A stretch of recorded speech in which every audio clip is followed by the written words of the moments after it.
I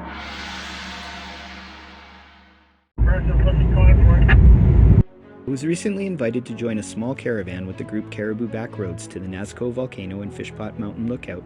Our group consisted of 7 Jeeps and my MPV. We met up in Quesnel and headed west. After spending some time on the pavement, we turned down an FSR, pulled over, and aired down our tires. The fun was about to begin. This was my first soft-roading overlanding adventure in the MPV, and I was anxious to find out just exactly how the Mazda would perform. Other than the odd hunters, we had the area to ourselves. Everyone had radios and communication on the FSR was assured. It is safe practice to use a radio in the backcountry, and I wouldn't advise going out without one. It is a necessity to monitor oncoming traffic and to signal position on the road. We arrived at the Nazco Volcano, located just 75 kilometers west of Quesnel. Damage from the recent wildfire was evident all around the area, testament to how savage nature can be. The landscape resembled a desert portrait, still hot from the flames, as if the earth had been burnt red. After a brief break, we were back on the gravel, steadily ascending towards the lookout above. I found it interesting how the road retained a red hue for some distance from the volcano, eerie, yet beautifully serene. The volcano is rich in red basalt. You know, the bags of red rock used in landscaping? Well, this is it. Nazco is one of North America's largest volcanic lava rock deposits and quarry. We turned off the FSR onto a recently maintained trail. Softroading had finally begun. Not a problem for the MPV thus far. It ran with my Jeep companions to this point and was eating it up. Not too bad for Grandpa's minivan. I'm driving a 1998 Mazda MPV.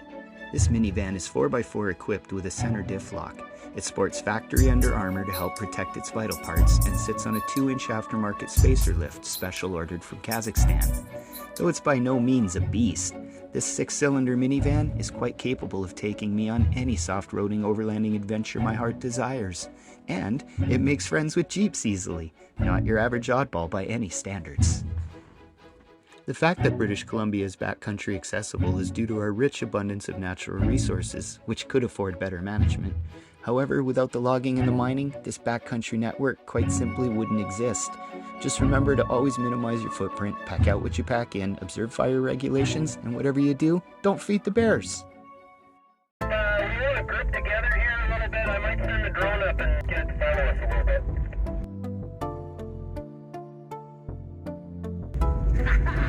Yes! Woo!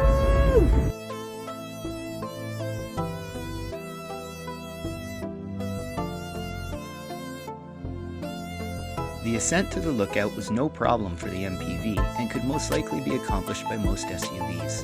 The road up to the peak did narrow considerably, but the MPV is slimmer than the Jeeps and it felt to me like there was plenty of room and no need for concern. Once we had reached the summit, we were rewarded with amazing views in all directions. The remoteness of the area is clearly visible from this altitude. The lack of thick forests around the mountain and on the plateau below is due to a combination of wildfires over the last few years and logging.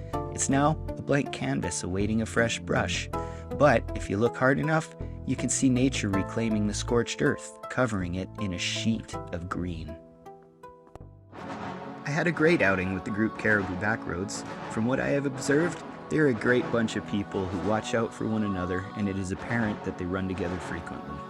It was an absolute pleasure to spend a day with them, and I sincerely thank each of them for letting me and the MPV tag along. And guys, next time someone asks you how the road up there is, tell them that a Mazda minivan made it. I'll certainly be hooking up with them in the near future. And if you want to hook up with them via their Facebook page, look them up, Cariboobackroads. And by the way, tell them CB and BC sent ya.